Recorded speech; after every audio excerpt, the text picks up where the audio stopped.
asking that the Lord to bless your heart. I'll bring you more than a song, for a song in itself is not what you have required. You search much deeper within to the way things appear. You're looking into my heart. I'm coming back to the heart of worship. When it's all about you, then it's all about you, Jesus. I'm sorry, Lord, for the things I've made it. When it's all about you, when it's all about you, Jesus. King of endless words, no one could express how much you deserve. Though I'm weak and poor, all I have is yours, every single breath. I'll bring you more than a song, for a song in itself is not what you have required. You search much deeper within to the way things appear. You're looking into my heart. I'm coming back to the heart of worship. When it's all about you, when it's all about you, Jesus. I'm sorry, Lord, for the things I've made it. When it's all about you, when it's all about you, Jesus. Thank you, Lord. I just wanna thank you, Lord. Thank you, Lord. I just wanna thank you, Lord. Thank you, Lord. Episode Pastor D, Chairman, Psalms 91. Whoever dwells in the shelter of the Most High, He is shelter of the Almighty. I will say of the Lord, He is my refuge and my fortress, my God in whom I trust. Surely He will save you from the furious night and from the deadly pestilence. He will cover you with His feathers, and under His wings you will find refuge. His faithfulness will proceed and Lord apart. You will not fear the terror of night, nor the arrow that flies by day, nor the pestilence that stalks in darkness, nor the plague that destroys at midday. 1,000 may fall at your side, 10,000 at your right hand, but will not come near you. You will only observe with your eyes and see the punishment of the wicked. If you say of the Lord, He is my refuge and my fortress, my God in whom I trust, and to make the Most High your dwelling, no harm will overtake you, no disaster will come near your tent, for He will command His angels concerning you to guard you in all your ways. They will lift up you in their hands, so that you take your foot against the stone. You will tread on the lion and the cobra. You will trample the dead lion and the serpent. Because He loves me, says the Lord, I will rescue Him, I will protect Him, for He acknowledges my name. He will call on me, and I will answer him. I will be with him trouble, and I will deliver him and honor him. With your life I will satisfy him, but show him my salvation. Thank you.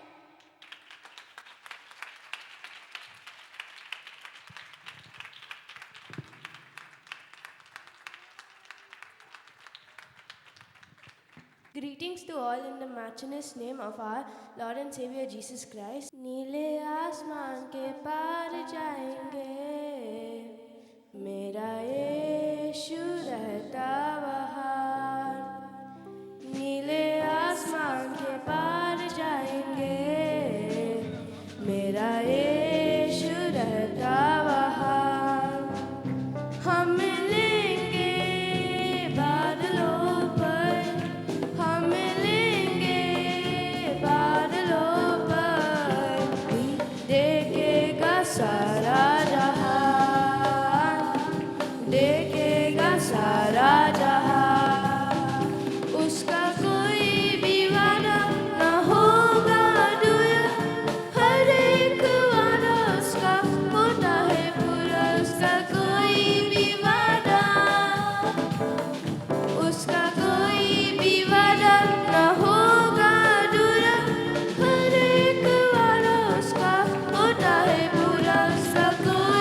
is the day, this is the day that the Lord has made, that the Lord has made. We will rejoice, we will rejoice and be glad in it, and be glad in it.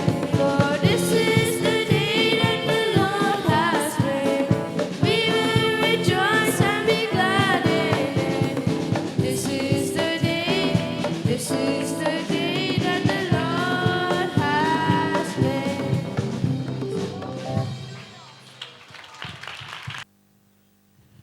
Praise the Lord, shout for joy to the Lord, all the earth. Worship the Lord with gladness. Come before him with joyful songs. Know that the Lord is God. It is he who made us. We are his people, we are his people, the sheep of his pasture. Enter his gates with thanksgiving and his courts with prayers.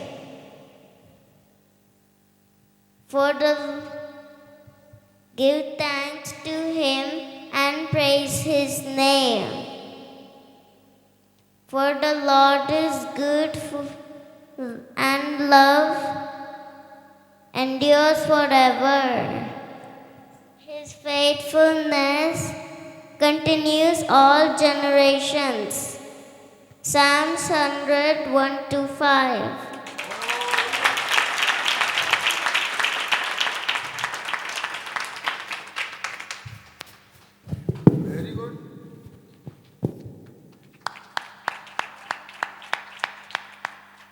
ദൈവകൃപയിൽ ഞാൻ ആശ്രയിച്ച് അവൻ വഴികളെ ഞാൻ അറിഞ്ഞ് അനുഗമിച്ചിടും അവനുടെ ചുവടുകളെ, അനുഗമിച്ചിടും അവനുടെ ചുവടുകളെ.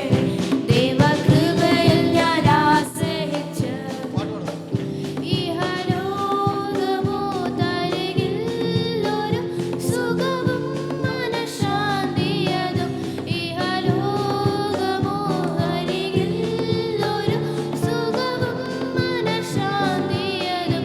എൻ്റെ യേശുവിൻ്റെ തിരുസന്നിധിയിൽ എന്നും ആനന്ദമുണ്ടെനിക്ക്, എൻ്റെ യേശുവിൻ്റെ തിരുസന്നിധിയിൽ എന്നും ആനന്ദമുണ്ടെനിക്ക്. ദൈവകൃപയിൽ ഞാൻ ആശ്രയിച്ച് അവൻ വഴികളെ ഞാൻ അറിഞ്ഞ് അനുഗമിച്ചിടും അവനുടെ ചുവടുകളെ, അനുഗമിച്ചിടും അവനുടെ ചുവടുകളെ. എത്ര നല്ലവൻ മതിയായവൻ എന്നെ കരുതുന്ന കർത്തനവൻ, എത്ര നല്ലവൻ മതിയായവൻ എന്നെ കരുതുന്ന കർത്തനവൻ. എൻ്റെ ആവശ്യം എല്ലാം അറിഞ്ഞിടുന്ന ഏറ്റവും അടുത്ത സഹായകൻ, എൻ്റെ ആവശ്യങ്ങൾ എല്ലാം അറിഞ്ഞിടുന്ന ഏറ്റവും അടുത്ത സഹായകൻ.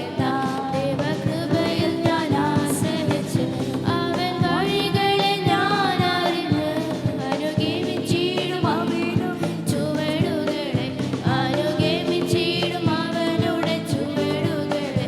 എൻ്റെ ആയുസ്സിൻ ദിനമൊക്കെയും തന്റെ നാമമഹത്വത്തിനായി, എൻ്റെ ആയുസ്സിൻ ദിനമൊക്കെയും തന്റെ നാമമഹത്വത്തിനായി. ഒരു കൈത്തിരി പോൽ കത്തിയെരിഞ്ഞൊലിക്കൻ തിരുമാറിൽ മറച്ച്, ഒരു കൈത്തിരി പോൽ കത്തിയെരിഞ്ഞൊലിക്കൻ തിരുമാറിൽ മറച്ചിടും ഞാൻ. ദൈവകൃപയിൽ ഞാൻ ആശ്രയിച്ച് അവൻ വഴികളെ ഞാൻ അറിഞ്ഞ് അനുഗമിച്ചിടും അവനുടെ ചുവടുകളെ, അനുഗമിച്ചിടും അവനുടെ ചുവടുകളെ. The Lord, Pastor Uncle and Mini Auntie, the fruits of the Holy Spirit are love, joy, peace, patience, kindness, goodness, gentleness, faithfulness, self-control, Galatians 5:22. Oh, praise the Lord. Stotram. God bless you. Praise the Lord, Pastor Uncle and Vinny Auntie, and greetings to everyone. Today I'm going to sing Our God by Chris Tomlin. Water you turned into wine, open the eyes of the blind. There's no one like you, none like you. Into the darkness you shine, out of the ashes we rise. There's no one like you, none like you. Our God is greater, our God is stronger. God, you are higher than any other. Our God is healer, awesome in power. Our God, our God. Into the darkness you shine, out of the ashes we rise. There's no one like you, none like you. Our God is greater, our God is stronger. God, you are higher than any other. Our God is healer, awesome in power. Our God, our God. And if our God is for us, then who can ever stop us? And if our God is with us, then what could stand against? And if our God is for us, then who could ever stop us? And if our God is with us, then what could stand against? What could stand against?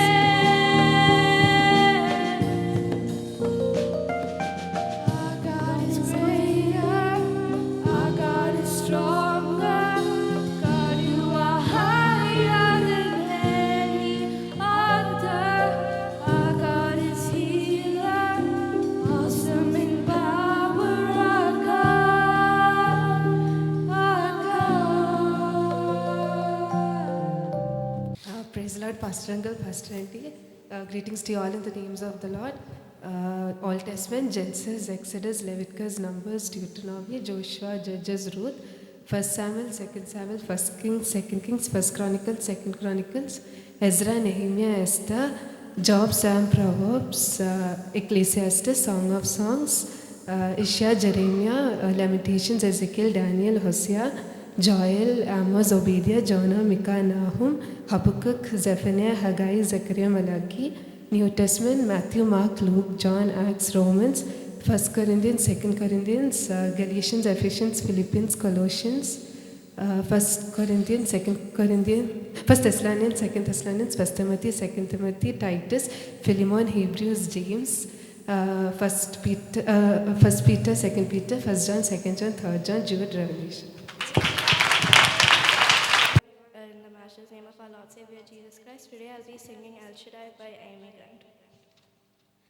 El Shaddai, El Shaddai, Eleluna on deny. Age to age, you're still the same by the power of the name. El Shaddai, El Shaddai, Eleluna on deny. We will praise and lift you high, El Shaddai.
questions. I don't see anybody with papers or pencils, so just score things on your mind. John Abraham, so A group and B group. Oh, okay, so we're having a competition. Okay, so ladies versus gents, I guess, yeah? Okay, first question, how long did the two witnesses prophesy? Okay, okay, maybe start with the ladies, yeah? 1260 days is correct. Correct, one point. So now to the gents. Who makes war against the two witnesses and who kills them? Brother's side.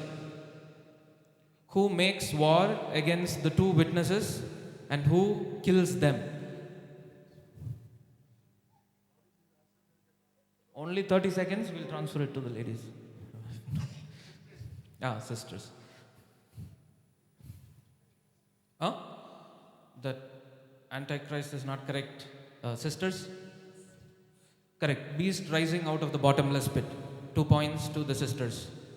Now, Pastor, brothers or sisters? Because they didn't get the question correct. Sisters, third question. Who is the great red dragon? She said Antichrist, which is not correct. So, only one chance. Yeah. Now, brother's side. Who is the great red dragon? Guys, this is your chance, okay? So simple. Who is the great red dragon? Devil. Satan the devil. That's correct. Brothers 1, sisters 2. So now the fourth question. To brothers, how many heads does the beast which comes out of the sea have? How many heads? 7 is correct. Brothers 2, sisters 2. Okay, fifth question, very simple. What is the number of the beast? 666 is correct. 3 and 2. Now to the brothers. Now back to the brothers. How many were standing with the Lamb on Mount Zion? Give me the exact number. How many were standing with the Lamb on Mount Zion? What is the exact number? That's right, 1,44,000. Nainan uncle got it. So, who's keeping the score? Even? We are even now. Okay. So now to the sisters. Seventh question. What river dried up to prepare the way for the king of the east? Euphrates is correct. 4-3 now. Now question to the brothers. What's the name which was written on the woman's forehead in Revelation chapter 17? I need the exact answer.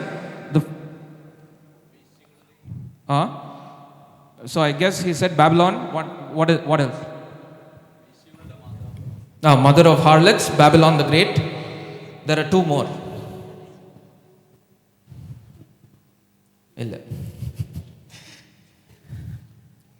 Okay, they only got 2. So sisters, we have to get all the 4 right to get the full point, yeah? That's right. That's right. They already said one more, Babylon the Great. So one more is there. Okay, I think nobody got the answer. The fourth one is abominations of the earth. So mystery, Babylon the Great, mother of harlots, and abominations of the earth. So no points. We are even, I guess. Ninth question to sisters now. What great city falls in 1 hour? Babylon. That's right. So final question now to brothers. How long does Satan be bound in Revelation chapter 20? How long is Satan bound in Revelation chapter 20? 1,000 years is correct. So I guess that's the end of the quiz, Pastor. I guess we are even. Sisters, brothers, thank you and praise God.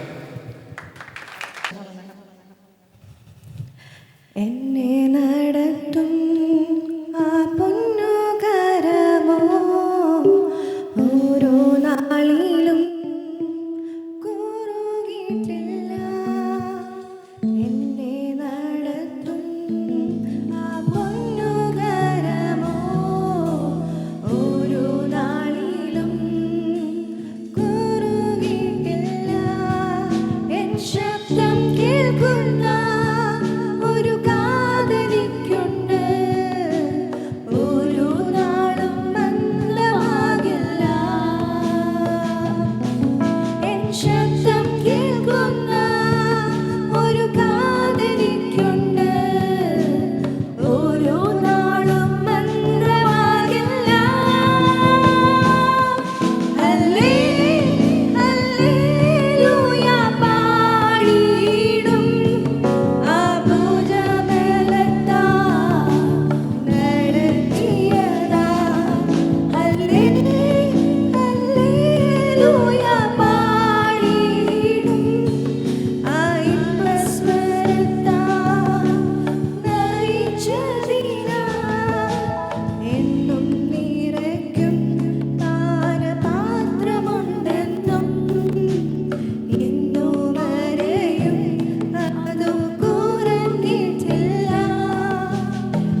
Price Lord. Throat congestion ഉള്ളതുകൊണ്ട് sound നന്നായിട്ട് change ആയിട്ടുണ്ട്. ദൈവത്തിൻ്റെ അതിപരിശുദ്ധമായ നാമം വാഴ്ത്തപ്പെടുമാറാകട്ടെ. കർത്താവിൽ പ്രിയപ്പെട്ട pastor, anti, ഇവിടെയുള്ള എല്ലാ ചേർച്ച് മെമ്പേഴ്സിനും വേഗം വരുന്നവനായ യേശുക്രിസ്തുവിൻ്റെ നാമത്തിൻ്റെ സ്നേഹവന്ദനം. ഇന്നത്തെ എൻ്റെ സ്റ്റോറിയിലെ മെയിൻ ക്യാരക്ടറിൻ്റെ പേര് ലിയോ ആണ്. ഞാൻ ആ ലിയോയുടെ സ്റ്റോറിയിലേക്ക് നിങ്ങളെ കൊണ്ടുപോകുന്നു. ലിയോ താമസിച്ചിരുന്നത് ഏറ്റവും അനുഗ്രഹിക്കപ്പെട്ട ഒരു നല്ല ദേശത്തായിരുന്നു. പക്ഷെ ലിയോയ്ക്ക് ദൈവം വളരെയധികം താഴ്ന്നുകൾ കൊടുത്തിട്ടുണ്ടായിരുന്നു. അതിലൊന്നും ഒരു ചെറിയ ചുവടുവെപ്പ് പോലും വയ്ക്കാതെ ലിയോ തൻ്റെ ഭാഗ്യത്തിനായി കാത്തിരുന്നു. നമ്മളിൽ ഓരോരുത്തരും നമ്മൾക്ക് ലഭിക്കുന്ന അത്ഭുതത്തെപ്പറ്റി ഓർത്തിരിക്കുന്നത് പോലെ ലിയോ ഓരോ ദിവസവും അത്ഭുതത്തിനായി കാത്തിരുന്നു. ഭാഗ്യം ഇന്ന് വരും, അല്ലെങ്കിൽ അത് നടന്നില്ലെങ്കിൽ അടുത്ത ദിവസം ഉണ്ടാകുമെന്ന് അവൻ വിചാരിച്ചു. അങ്ങനെ ദിവസങ്ങൾ കടന്നുപോയി, ആഴ്ചകൾ കടന്നു, മാസങ്ങൾ കടന്നുപോയി, വർഷങ്ങൾ കടന്നു. അവൻ ഒരു ദിവസം തൻ്റെ ഗ്രാമത്തിലൂടെ നടന്നു പോവുകയാണ്. അപ്പോൾ കണ്ടവിടെ ഒരു മാർക്കറ്റ്. ആ മാർക്കറ്റിൽ ചെറുതും വലുതുമായ ഒരുപാട് ബിസിനസ്സുകൾ നടക്കുന്നുണ്ട്. അനവധി ആളുകൾ കടന്നു വന്നു പോകുന്നുണ്ട്. അവൻ കണ്ടു. അതേസമയം ആ മാർക്കറ്റിൻ്റെ ഒരു സൈഡിൽ ഒരു വൃദ്ധനായ ഒരു മനുഷ്യനെ അവൻ കാണുവാനായിട്ടിടയായി. അവൻ അവിടേക്ക് കടന്നു ചെന്നു. ആ വൃദ്ധനായ മനുഷ്യനെ കണ്ടു. അദ്ദേഹത്തിൻ്റെ മുഖത്തും അദ്ദേഹത്തിൻ്റെ ഡ്രസ്സിലും ഒക്കെ നല്ല കറകളുണ്ടായിരുന്നു. പക്ഷേ അദ്ദേഹത്തെ കണ്ടപ്പോഴേ അവൻ മനസ്സിലായി, നല്ല കഠിനാധ്വാനത്തിൽ ഉറച്ച കരങ്ങളായിരുന്നു അദ്ദേഹത്തിൻ്റേത്. അദ്ദേഹത്തിൻ്റെ കണ്ണുകളിൽ നല്ല സമാധാനത്തിൻ്റെയും ഒക്കെ ഒരു തിളക്കമുണ്ടായിരുന്നു. ആ വൃദ്ധനോട് ആ ലിയോ ചോദിച്ചു, താങ്കൾ എപ്പോഴും ഇങ്ങനെ ജോലി ചെയ്തുകൊണ്ടിരിക്കുകയാണോ എന്ന ചോദ്യത്തിന് വൃദ്ധൻ കൊടുത്ത മറുപടി ഇങ്ങനെയായിരുന്നു, നീ എപ്പോഴും ജീവിതം മെച്ചപ്പെടാനുള്ള ഒരു അത്ഭുതത്തിനായി കാത്തിരിക്കുകയല്ലേ? അതെ എന്ന് ഉത്തരം പറഞ്ഞു. അതേസമയം വൃദ്ധൻ ആ ലിയോയുടെ സിറ്റുവേഷനെ മനസ്സിലാക്കിക്കൊണ്ട് അവനോടൊരു ഉപദേശം എന്ന മണക്കം ഒരു കഥ പറഞ്ഞു തുടങ്ങി. ആ കഥയാണ് ലിയോയുടെ ജീവിതത്തിൽ ഏറ്റവും വരുത്തിയ മാറ്റം. ആ കഥയുടെ പേരാണ് അത്ഭുതം യഥാർത്ഥമായി മാറിയ ജീവിതകഥ. അതെ, ആ കഥ ഇവിടെ തുടങ്ങുകയാണ്. കർഷകൻ്റെ ഒരു സ്റ്റോറിയാണ് ആ വൃദ്ധൻ ലിയോയോട് പറഞ്ഞു തുടങ്ങിയത്. ഒരു കർഷകനുണ്ടായിരുന്നു. അദ്ദേഹത്തിന് വയലുണ്ടായിരുന്നു. ആ വയലിൽ കൃഷി ഉണ്ടായിരുന്നു. എന്നാൽ ആ വയലിൻ്റെ എൻട്രിയിൽ തന്നെ ഒരു വലിയൊരു പാറയുണ്ടായിരുന്നു. കർഷകൻ എപ്പോഴൊക്കെ ഈ പാറ കാണുന്നോ അപ്പോഴൊക്കെ അദ്ദേഹം പറഞ്ഞു, എന്നെക്കൊണ്ട് ഈ കല്ല് മാറ്റുന്നത് അസാധ്യമാണ്. ദൈവം എനിക്ക് വേണ്ടി ഒരാളെ അയക്കും ഈ കല്ലിനെ മാറ്റാൻ. ഇങ്ങനെ പറഞ്ഞു. അദ്ദേഹത്തിൻ്റെ വർഷങ്ങളും ദിവസങ്ങളും കടന്നുപോയി. ഇതെന്നും കണ്ടുകൊണ്ടിരുന്നൊരു യാത്രക്കാരുണ്ടായിരുന്നു. ആ യാത്രക്കാരൻ കർഷകനോട് വന്ന് പറഞ്ഞു, നീ എന്തുകൊണ്ടാണ് ഈ കല്ല് ഒരിക്കൽ പോലും ഒന്ന് മാറ്റുവാൻ വേണ്ടി ശ്രമിക്കാത്തത് എന്ന് പറഞ്ഞിട്ട് അദ്ദേഹത്തിൻ്റെ കയ്യിലുണ്ടായിരുന്നൊരു ചെറിയ ചുറ്റിക ഈ കർഷകന് കൊടുത്തു. ഈ കർഷകൻ ഈ ചുറ്റികയെ നോക്കിക്കൊണ്ട് ചോദിച്ചു, എൻ്റെ കയ്യിൽ കിട്ടിയ ഈ ചുറ്റിക കൊണ്ട് എനിക്ക് എന്ത് ചെയ്യാൻ പറ്റും? വലിയൊരു കല്ല്, ചെറിയൊരു ചുറ്റിക. അദ്ദേഹം അതുകൊണ്ട് വീട്ടിൽ കിടന്നു. രാത്രിയിൽ ഉറങ്ങാൻ അദ്ദേഹത്തിന് കഴിഞ്ഞില്ല. നെക്സ്റ്റ് ഡേ രാവിലെ, പിറ്റേ ദിവസം രാവിലെ സൂര്യൻ ഉദിക്കുന്നതിന് മുന്നേ തന്നെ അദ്ദേഹം ആ കൃഷിസ്ഥലത്തിലേക്ക് കടന്നുപോയി. ആ പാറയെ നോക്കി അദ്ദേഹം ചെറുതായി അടിക്കാൻ ആരംഭിച്ചു. ഒരാഴ്ച അടിച്ചു, 2 ആഴ്ച അടിച്ചു, ഒരു മാറ്റവുമില്ല. അടുത്ത ദിവസങ്ങളിൽ പിന്നെ അദ്ദേഹം അടിച്ചുകൊണ്ടിരുന്നു. പാറയിൽ ചെറിയ വിള്ളലുകളുണ്ടായി. പിന്നെയും അദ്ദേഹം ശക്തമായി അടിക്കാൻ തുടങ്ങി. ഒരു തൻ്റെ ജീവിതത്തിൽ ചെറിയൊരു ഹോപ്പുണ്ടായി. ആ പാറയെ വീണ്ടും അടിച്ചു. ആ പാറകൾ പിളർന്നു. അദ്ദേഹം കണ്ടത് എന്താണെന്നറിയാമോ? ആ പാറയുടെ അടിയിൽ കിടന്ന ഫലമേറിയ മണ്ണിനെ അദ്ദേഹം കണ്ടത്. ആ മണ്ണിനെ അദ്ദേഹം എടുത്തിട്ട് തൻ്റെ വിളഭൂമി നന്നായിട്ട് അദ്ദേഹം വാരി വിതറി. ആ വർഷം അദ്ദേഹത്തിന് ഏറ്റവും അനുഗ്രഹമായി അദ്ദേഹത്തിന് ഫലം ലഭിക്കാനിടയായി. അതിലൂടെ ഇത് കേട്ടതും ലിയോയുടെ മനസ്സിലൂടെ കടന്നുപോയത്, ഞാൻ എൻ്റെ ഇത്രയധികം വർഷങ്ങൾ വെറുതെ പാഴാക്കി കളഞ്ഞു. അദ്ദേഹം കാത്തിരുന്നത് ഒരു അത്ഭുതത്തിനായിട്ടാണ്. ഞാൻ തന്നെയാണ് ഒരു അത്ഭുതം, ഞാൻ തന്നെ പ്രവർത്തിക്കണം എന്നുള്ള ഒരു ചിന്ത അദ്ദേഹത്തിൻ്റെ മനസ്സിലേക്ക് കടന്നു വന്നു. നെക്സ്റ്റ് ഡേ രാവിലെ അദ്ദേഹം ഉണർന്നു, പ്രാർത്ഥിച്ചു. ദൈവം അദ്ദേഹത്തിന് കൊടുത്ത താലന്തായിരുന്നു മരക്കഷ്ണങ്ങൾ കൊണ്ട് പാവകളും അതുപോലെ വീട്ടിലെ ഉപകരണങ്ങളും ഉണ്ടാക്കുക എന്നുള്ളത്. ചെറുതും വലുതുമായ ചെറിയ ചെറിയ സാധനങ്ങൾ ഉണ്ടാക്കി. പിന്നെ അദ്ദേഹം അടുത്ത ദിവസം തന്നെ മാർക്കറ്റിൽ കടന്നുപോയി വിൽക്കുവാൻ ആരംഭിച്ചു. ആദ്യമൊന്നും ആൾക്കാർ വാങ്ങിച്ചില്ല. അടുത്ത ദിവസം കുഞ്ഞുങ്ങളും പേരൻസും കടന്നു വന്നത് വാങ്ങിക്കാൻ തുടങ്ങി. അങ്ങനെ ലിയോ തനിക്ക് ആ കിട്ടിയ താലന്തിനെ ഫലപ്രദമായി ഉപയോഗിച്ചു. അത് വളർന്നു. ലിയോ എന്ന് ആ നാടറിയുന്ന ഒരു വലിയൊരു ബിസിനസ്സുകാരനാണ്. അതിനുശേഷം അവിടെ ഉണ്ടായ യൗവനക്കാരൊക്കെ വന്ന് ലിയോയോട് ചോദിക്കും, എന്താണ് ഈ അത്ഭുതത്തിൻ്റെ രഹസ്യം? അപ്പോൾ അദ്ദേഹം പറഞ്ഞു, അത്ഭുതം നമ്മളിൽ കൂടെ നടക്കണമെങ്കിൽ നമ്മൾ നന്നായി പ്രവർത്തിക്കണം. അതെ, എൻ്റെ സ്റ്റോറിയുടെ എൻഡിങ് തന്നെയാണ്. നമ്മുടെ ജീവിതത്തിൽ അത്ഭുതങ്ങൾ നടക്കും. നമ്മൾക്ക് വെറും വിശ്വാസത്താൽ ഒന്നും നടക്കത്തില്ല. നമ്മൾ പ്രാർത്ഥിക്കണം, അതോടൊപ്പം തന്നെ നമ്മൾ പ്രവർത്തിക്കണം. യാക്കോബിൻ്റെ ലേഖനം 2-ാം അധ്യായം 26-ാം വാക്യത്തിൽ പറയുന്നു, ആത്മാവില്ലാത്ത ശരീരം നിർജീവമായിരിക്കുന്നത് പോലെ പ്രവൃത്തിയില്ലാത്ത വിശ്വാസവും നിർജീവമായിരിക്കുന്നു. വാഗ്ദത്തത്തിൻ്റെ നിവൃത്തിക്കായി നമ്മൾ ഓരോരുത്തരും കാത്തിരിക്കുന്നതല്ലേ. വിശ്വാസത്തോടു കൂടി പ്രാർത്ഥിക്കുക, പ്രയത്നിക്കുക. ദൈവം നമ്മുടെ ജീവിതത്തിൽ നന്നായി ചെയ്യും. അത്ഭുതം നമ്മളിൽ കൂടെ തന്നെ നടക്കും. ഇതിനാൽ ദൈവം നമ്മളെല്ലാവരും അനുഗ്രഹിക്കുമാറാകട്ടെ. God's love is so wonderful. God's love is so wonderful. God's love is so wonderful. Oh, wonderful love. So high, you can't get over it. So deep, you can't get under it. So wide, you can't get around it. Oh, wonderful love. God's love is so wonderful. God's love is so wonderful. God's love is so wonderful. Oh, wonderful love. Oh, wonderful love. പാസ്റ്റർക്കും ആൻറ്റിക്കും കടന്നു വന്നിരിക്കുന്ന എല്ലാവർക്കും ദൈവനാമത്തിൽ സ്നേഹവന്ദനം. നമ്മളിന്നിവിടെ okay, ഞാൻ ഇന്നിവിടെ ഒരു short മെസ്സേജാണ് ഇവിടെ പറയാൻ പോകുന്നത്. നാം ഇന്ന് ലോകത്തിൽ ജീവിക്കുമ്പോൾ പലയിടത്തും നമ്മൾ കേൾക്കുന്നതും വളരെ ഇമ്പോർട്ടൻ്റ് ആയിട്ടുള്ള ഒരു ടോപ്പിക്കാണ് ഇൻവെസ്റ്റ്മെൻറ്റ് എന്നുള്ളത്, അല്ലെങ്കിൽ നിക്ഷേപം എന്നുള്ളത്. ഇപ്പം നമ്മുടെ ഈ കാലഘട്ടത്തിൽ നോക്കിയാൽ നമ്മുടെ പഴയ കാലഘട്ടം പോലെയല്ല. നമ്മുടെ പിതാക്കന്മാർ ഇൻവെസ്റ്റ് ചെയ്തിരുന്നത് മാക്സിമം ഒരു സേവിങ്സ് അക്കൗണ്ടോ അല്ലെങ്കിൽ ഒരു FD ഒക്കെ ആയിരിക്കും. പക്ഷേ ഇന്ന് നമ്മുടെ ലോകജീവിതത്തിൽ നോക്കിയാൽ, പ്രത്യേക സിറ്റികളിലൊക്കെ നോക്കിയാൽ പല ഫിനാൻഷ്യൽ അഡ്വൈസേഴ്സ് കാണാം, ഫിനാൻഷ്യൽ അനലിസ്റ്റ്സ് കാണാം. അങ്ങനെ ഒത്തിരി പേര് നമുക്ക് ഉപദേശങ്ങൾ തരുന്നത് കാണാം. നിങ്ങൾ ഇങ്ങനെ പോയി ഇൻവെസ്റ്റ് ചെയ്താൽ നല്ല ലാഭമുണ്ടാവും, അല്ലെങ്കിൽ റിയൽ എസ്റ്റേറ്റിൽ പോയി ഇൻവെസ്റ്റ് ചെയ്യണം, അല്ലെങ്കിൽ ബാങ്ക് ഡെപ്പോസിറ്റ് ചെയ്യണം, അല്ലെങ്കിൽ ഇന്ന മാതിരി ഒരു പോർട്ട്ഫോളിയോ സെറ്റ് ചെയ്താൽ നിങ്ങൾക്ക് ഇത്രയും റിട്ടേൺ കിട്ടും എന്നൊക്കെ പറഞ്ഞിട്ട് നമുക്ക് പലവിധമായ ഉപദേശങ്ങൾ നമ്മുടെ ജീവിതത്തിൽ നമുക്ക് കടന്നു വരാം. ഈ ലോകത്തിൽ ജീവിക്കുമ്പോൾ നമുക്കതെല്ലാം ആവശ്യമാണ്. അപ്പോൾ നമ്മൾ മേജറായിട്ട് നമ്മൾ ചിന്തിക്കുന്നതെന്ന് പറഞ്ഞാൽ നമ്മുടെ റിട്ടയർമെൻറ്റ് ഇപ്പോൾ ഒരു 60 വയസ്സ് 65 വയസ്സാകുമ്പോൾ നമുക്ക് പിന്നെ എന്ത് ഇൻകം ഉണ്ടാവും, നമ്മളിപ്പം എവിടെ ഡെപ്പോസിറ്റ് ചെയ്താലും നമുക്ക് തിരിച്ച് ഇത്രയും റിട്ടേൺ കിട്ടും എന്നുള്ള രീതിയിലാണ് നമ്മൾ ചിന്തിക്കുന്നത്. പക്ഷെ നമ്മുടെ വിഷൻ, അല്ലെങ്കിൽ നമ്മുടെ വിഷൻ എന്ന് പറയുന്നത് റിട്ടയർമെൻറ്റ് ലൈഫിൽ അല്ലെങ്കിൽ നമ്മുടെ മരണം വരെ നമുക്ക് റിട്ടേൺ കിട്ടുന്ന ഒരു ഇൻവെസ്റ്റ്മെൻ്റ് ആണോ, അതോ നമുക്കതിന് ബിയോണ്ടായിട്ടുള്ളൊരു തോട്ട് പ്രോസസ്സ് നമുക്കുണ്ടായിരിക്കണോ? മരണം കഴിഞ്ഞിട്ടും നമുക്ക് റിട്ടേൺ കിട്ടുന്ന എന്തെങ്കിലും നമ്മൾ ചെയ്യണോ? അതാണ് എൻ്റെ ഇന്നത്തെ ചിന്താവിഷയം. നമ്മുടെ സമ്പത്ത് നമ്മൾ എവിടെ ഇൻവെസ്റ്റ് ചെയ്യണം? Where should be invest our wealth? നമുക്ക് ദൈവവചനത്തിൽ നിന്ന് നമുക്ക് 2 ഉപമകൾ ചിന്തിക്കാം. യേശു ക്രിസ്തു പറഞ്ഞ 2 ഉപമകൾ. ലൂക്കോസ് 12-ാം അധ്യായത്തിൽ വരുമ്പോൾ 16-ാം വാക്യം തൊട്ട് പറയുന്നൊരു ധനവാൻ്റെ കാര്യം യേശു ക്രിസ്തു അവിടെ പറയുന്നുണ്ട്. ഞാൻ പെട്ടെന്ന് അത് പറയാം. ഒരു ധനവാനായ ഒരു മനുഷ്യന് ആ വർഷം വളരെ നല്ലൊരു നന്നായി ഭൂമി വിളഞ്ഞു.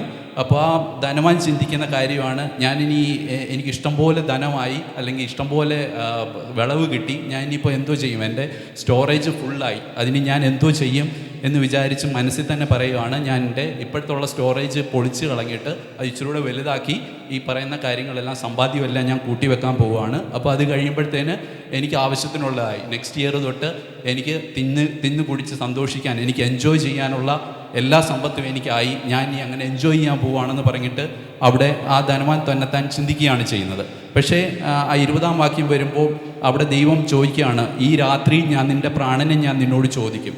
അപ്പം ഈ ഇത്രയും കാലം നീ കൂട്ടി വെച്ചത്, അല്ലെങ്കിൽ ഞാൻ ഇത്രയും നാൾ ഞാൻ ഇനി ചെയ്യാൻ പോകുമെന്ന് പറഞ്ഞ കാര്യം ഇനി നീ എന്തോ ചെയ്യാൻ പോവുക എന്നുള്ള കാര്യത്തിൽ ദൈവം അവിടെ അവനോട് ചോദിക്കുകയാണ്. ദൈവം എന്തിനാണ് ഇവിടെ ആ മനുഷ്യനെ മൂടനെന്ന് വിളിച്ചു, അല്ലെ കുറച്ച് ഹാർഷായിട്ട് ആ മനുഷ്യനോട് സംസാരിക്കുന്നതിനുള്ള കാരണം എന്താണ്? നമ്മളിവിടെ നോക്കുകയാണെങ്കിൽ അവിടെ പറയുന്നത് ധനവാൻ, ഓൾറെഡി ആ മനുഷ്യൻ റിച്ചായിരുന്നു, ധനവാനായ ഒരു മനുഷ്യനായിരുന്നു. എന്നിട്ടും തൻ്റെ ചിന്ത എനിക്ക് ഇനിയും സമ്പാദിക്കണം, അല്ലെങ്കിൽ ഇനിയും സമ്പാദിക്കണം, അതേപോലെ എനിക്ക് വേണ്ടിയിട്ട് തന്നെ ഞാൻ സമ്പാദിച്ചു എന്നാണ്, ഞാൻ ഇനി ചെയ്യാൻ പോകുന്നത് എനിക്ക് എന്നോട് തന്നെ നിനക്കേറിയ ആണ്ടുകൾക്ക് മതിയായ അനവധി വസ്തുവക സ്വരൂപിച്ചു വെച്ചിരിക്കുന്നു എന്നാണ്. വേറെ ആർക്കും വേണ്ടിയിട്ടല്ല, ഞാൻ സമ്പാദിച്ച കാര്യം എനിക്ക് വേണ്ടിയിട്ട് ഞാൻ ഇനി എൻജോയ് ചെയ്യാൻ പോവാണ്. അപ്പോൾ അവിടെ ആ ധനവാനാണെങ്കിൽ വളരെ സെൽഫിഷായിട്ടാണ് അവിടെ ബിഹേവ് ചെയ്യുന്നത്.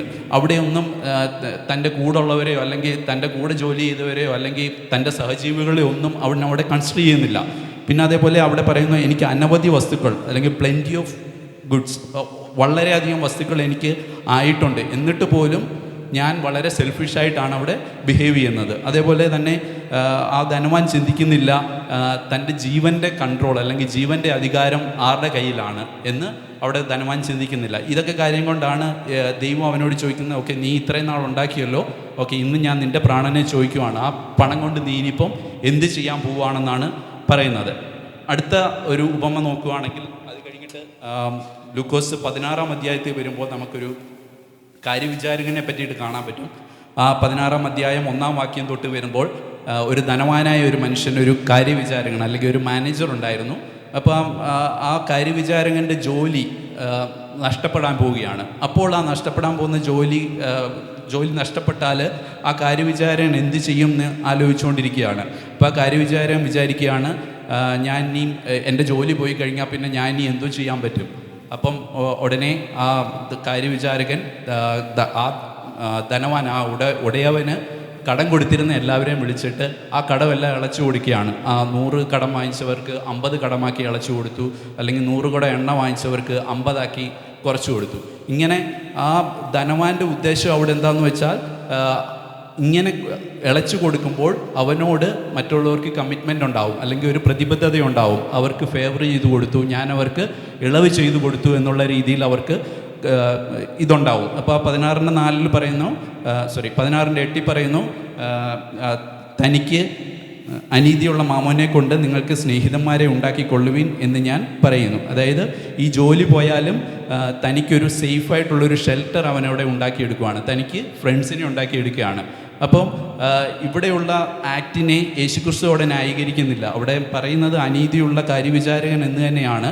പക്ഷേ ആ ചെയ്ത ആക്ടിനെ അല്ലെങ്കിൽ അവൻ്റെ ബുദ്ധിയെ അവിടെ പ്രശംസിക്കുന്നു. എന്തുകൊണ്ടാണ് അവിടെ പ്രശംസിക്കുന്നത്? 9-ാം വാക്യത്തിൽ നമ്മൾ വരുമ്പോൾ പറയുന്നത്, നിങ്ങൾക്കിപ്പോൾ ഉള്ള പണം ഇല്ലാതെയാകുമ്പോൾ അല്ലെങ്കിൽ ജോലി ഇല്ലാതെയാകുമ്പോൾ അവർ നിങ്ങളെ നിത്യകൂടാരത്തിൽ ചേർത്ത് കൊള്ളുവാനിടയാകും. അപ്പോൾ ആ നിത്യകൂടാരത്തിൽ ചേർത്ത് കൊള്ളുവാൻ ഇടയാകുന്നൊരു പ്രവൃത്തി അവിടെ ആ കാര്യവിചാരകൻ ചെയ്തതുകൊണ്ട് ആ യേശു അല്ലെങ്കിൽ അവിടുത്തെ യജമാനൻ അവനെ പുകഴ്ത്തുകയാണ് ചെയ്യുന്നത്. അപ്പോൾ എന്താണ് നമുക്ക് നിത്യതയിൽ കിട്ടുന്നത്? നിത്യകൂടാരത്തിൽ നമ്മളെ ചേർത്ത് കൊള്ളുവാൻ ഇടയാക്കുന്ന കാര്യങ്ങൾ എന്തൊക്കെയാണ്? അപ്പം ബൈബിൾ പറയുമ്പോൾ പറയുന്നത്, നിങ്ങൾ അനാഥരെയും വിധവമാരെയും കഷ്ടത്തിൽ ചെന്ന് കാണുന്നത്, അല്ലെങ്കിൽ ദൈവരാജ്യത്തിന് വേണ്ടിയിട്ട് പ്രയോജനപ്പെടുന്നത്, ആ കാര്യങ്ങളൊക്കെയാണ് നമ്മുടെ ലൈഫിന് ബിയോണ്ട്, മരണത്തിനപ്പുറത്തേക്ക് നിത്യതയിലേക്ക് നമ്മളെ അടുപ്പിക്കുന്ന, അല്ലെങ്കിൽ അവിടത്തേക്ക് റിട്ടേൺ കിട്ടുന്ന ഇൻവെസ്റ്റ്മെൻറ്റ്. ഇപ്പം നമ്മുടെ പണം മാത്രമല്ല ഒരു ഇൻവെസ്റ്റ്മെൻ്റ് എന്ന് നമുക്ക് പറയാൻ പറ്റുന്നത്, നമ്മുടെ ടൈം സ്പെൻഡ് ചെയ്യുന്നത്. ഇപ്പം നമ്മൾ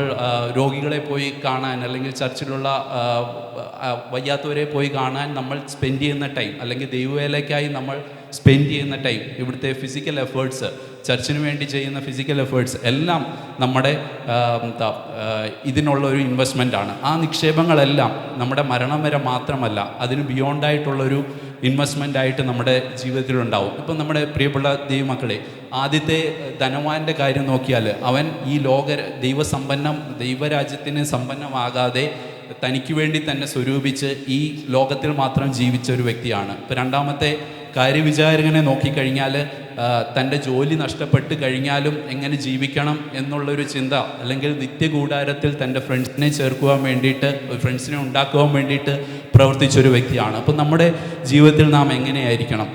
നമുക്ക് ആവശ്യമുള്ള പണം നമ്മൾ ഏൺ ചെയ്യണം, അല്ലെങ്കിൽ ആവശ്യമുള്ള ആരോഗ്യം നമ്മൾ സമ്പാദിക്കണം. പക്ഷേ നമുക്ക് പ്ലെൻറ്റി ആണെന്ന് തോന്നുവാണെങ്കിൽ, അല്ലെങ്കിൽ അനവധിയാണെന്ന് തോന്നുവാണെങ്കിൽ, നമ്മൾ ആ പണം എവിടെ യൂസ് ചെയ്യണം? ദൈവരാജ്യത്തിന് വേണ്ടിയിട്ട് യൂസ് ചെയ്യണം. ഇന്നലെ മിനിയാൻറ്റിയുടെ ബൈബിൾ ക്ലാസ്സിലും പറഞ്ഞിരുന്നത് ഒരു ഭാഗം ഇത് തന്നെയായിരുന്നു. 6 വർഷം കൃഷി ചെയ്തിട്ട് 7ാമത്തെ വർഷം അത് ശബത്തായിട്ട് ആചരിക്കണം. അതായത് നമ്മുടെ ആ നിലം മറ്റുള്ളവർക്ക് അനുഭവിക്കാൻ വേണ്ടിയിട്ട് വിട്ടുകൊടുക്കണം. ആ ഒരു തെറ്റ് ചെയ്തതുകൊണ്ടാണ് ഇസ്രായേൽ മക്കൾ അടിമത്തത്തിലേക്ക് പോകാനിടയായി തീർന്നത്. അപ്പോൾ അന്നേരം ആൻറ്റി പറഞ്ഞാണ്, നമുക്ക് പ്ലെൻറ്റി ആയിട്ടുള്ളൊരു കാര്യമുണ്ടെങ്കിൽ നമ്മളത് മറ്റുള്ളവർക്ക് കൊടുക്കണം. അതാണ് നമ്മുടെ ജീവിതത്തിൽ ഉണ്ടായിരിക്കേണ്ടത്. അപ്പോൾ നമ്മുടെ ജീവിതത്തിലെ ഇൻവെസ്റ്റ്മെൻറ്റ് എവിടെ ആയിരിക്കണം എന്ന് നമ്മൾ വൈസായിട്ട് നമ്മൾ ചിന്തിച്ചുകൊണ്ട്, ബുദ്ധിപരമായി ചിന്തിച്ചുകൊണ്ട് നമ്മൾ ജീവിപ്പാൻ ദൈവം നമ്മളെ എല്ലാവരെയും ഇടയാക്കട്ടെ എന്ന് പറഞ്ഞുകൊണ്ട് എൻ്റെ ഷോർട്ട് മെസ്സേജിൽ നിന്ന് ഇരുന്നോളൂ. Praise Lord. Respected pastors, my uncles, my aunties, brothers and sisters, greetings in the matchless name of our Lord and Savior Jesus Christ. അങ്ങേ പോലൻ ദൈവമേ ആരുള്ളി ലോകേ, അങ്ങേലല്ലാതെ വേറെയില്ലെന്നാശ്രയം, അങ്ങ് മാത്രം ചാരുന്ന പ്രാണപ്രിയനേ, അങ്ങു മാത്രമാണെന്നും എൻ്റെ സർവസ്വം. അങ്ങേ പോലൻ ദൈവമേ ആരുള്ളി ലോകേ, അങ്ങേലല്ലാതെ വേറെയില്ലെന്നാശ്രയം, അങ്ങ് മാത്രം ചാരുന്ന പ്രാണപ്രിയനേ, അങ്ങു മാത്രമാണെന്നും എൻ്റെ സർവസ്വം. ആരാധന അങ്ങേക്കാരാധന, യേശുവേ അങ്ങേക്കാരാധന, ആരാധന അങ്ങേക്കാരാധന, യേശുവേ അങ്ങേക്കാരാധന. എന്നെ മുറ്റുമായി ഞാൻ സമർപ്പിക്കുന്നേ, നിൻ വചനത്താൽ എന്നെ കഴുകണമേ, നിന്റെ ഹിതം പോലെന്നെ നടത്തണമേ, ശുദ്ധാത്മാവിനാൽ എന്നെ നിറയ്ക്കണമേ. എന്നെ മുറ്റുമായി ഞാൻ സമർപ്പിക്കുന്നേ, നിൻ വചന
യാചിക്കാത്ത നന്മകൾ പോലും നീ എനിക്കേകിയോ നിസ്തുതി. യാചിക്കാത്ത